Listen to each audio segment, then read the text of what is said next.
In 2024, the media increasingly began to question what was happening between Nicole Kidman and Keith Urban. They were considered one of the strongest and most respected couples in Hollywood, married for nearly 2 decades, raising a family, and maintaining a public image that was open, but just when many expected to see them walking red carpets hand in hand, Nicole began appearing alone more frequently, while Keith was often touring on the other side of the world. Speculation spread quickly, with photos analyzed in detail, headlines suggesting they were living separate lives. It seemed as though one of Hollywood's most beloved couples had quietly gone their separate ways without any official statement.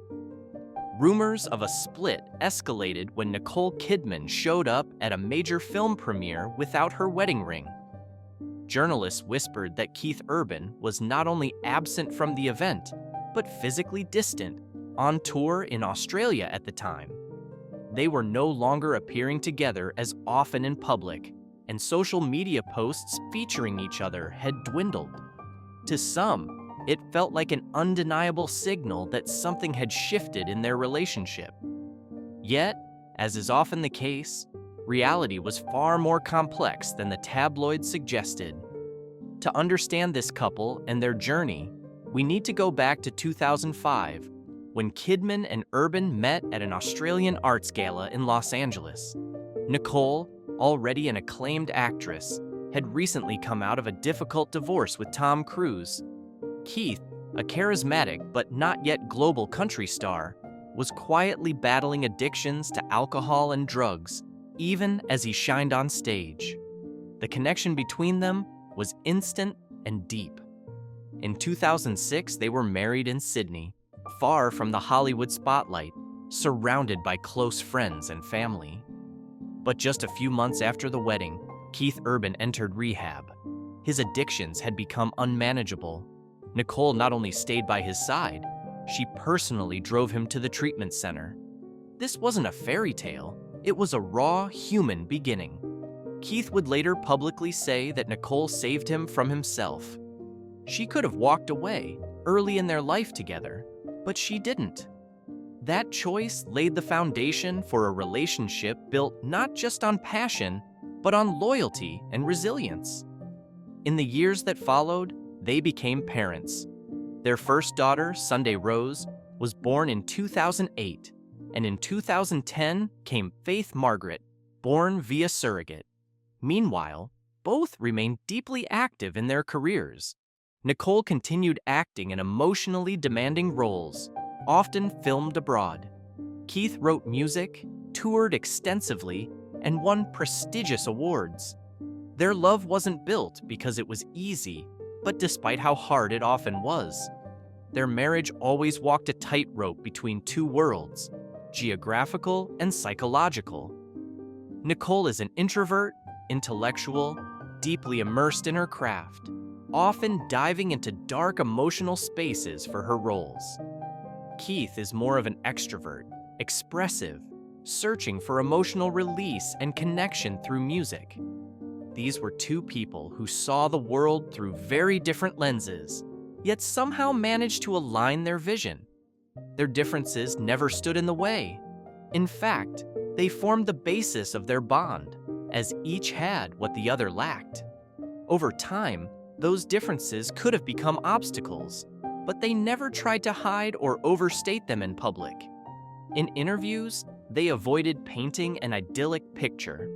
Nicole often said that Keith brought her back to the present when she would get too consumed by roles or creative anxiety. Keith, in turn, described Nicole as his compass, the person who helps him stay grounded when his emotions run wild. These weren't rehearsed lines. They were honest reflections of mutual respect, grown over years of shared experience and quiet effort. Their communication evolved into something mature and stable. In the early days, like most couples in love, they showed only their best sides to each other. But eventually, the deeper emotional structures emerged. Keith has said that he had to learn not to flee from conflict. His past relationships failed, because he couldn't sit with discomfort. Nicole, having survived a highly controlled and tense marriage with Tom Cruise, spent a long time feeling vulnerable. And only with Keith did she begin to create a space of emotional safety. Although the media often romanticized their relationship, it was, at its core, deeply human. They argued, got tired, and misunderstood each other, just like any couple, especially one under constant public scrutiny. It's been said that at one point, Nicole firmly asked Keith to cut down on his touring schedule because the children barely saw him. At the same time, Keith was under immense pressure from management, as touring was the most profitable part of his career. That tension could have become a major crack in the relationship, but they chose to talk. The couple went to therapy, not because anything was falling apart, but because they wanted to protect what they had. This decision reflects their view of marriage, not something taken for granted, but something to work on continually. Their daughters also deeply shaped their life. Sunday and Faith are now teenagers, and their parents have worked hard to shield them from media attention. Nicole has publicly spoken out against paparazzi harassment of children, while Keith reacts especially sensitively to any pressure on the family. They've always tried to create an inner bubble, a space where they could just be without performance. Even while working, they tried to involve the family. Keith would bring them on tour. Nicole would have them visit sets whenever possible. Still, a life lived between travel, fame, and privacy brings inevitable emotional fatigue. And when the signs of their togetherness begin to fade from the public eye, a photo, an interview, a red carpet appearance, people begin interpreting it as evidence of a breakup. But after almost 20 years together, they no longer feel the need to prove their bond to the world.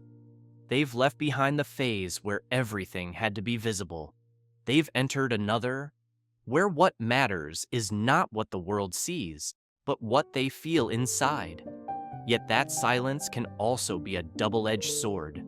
Without clear statements, the media fills the gaps with its own narratives.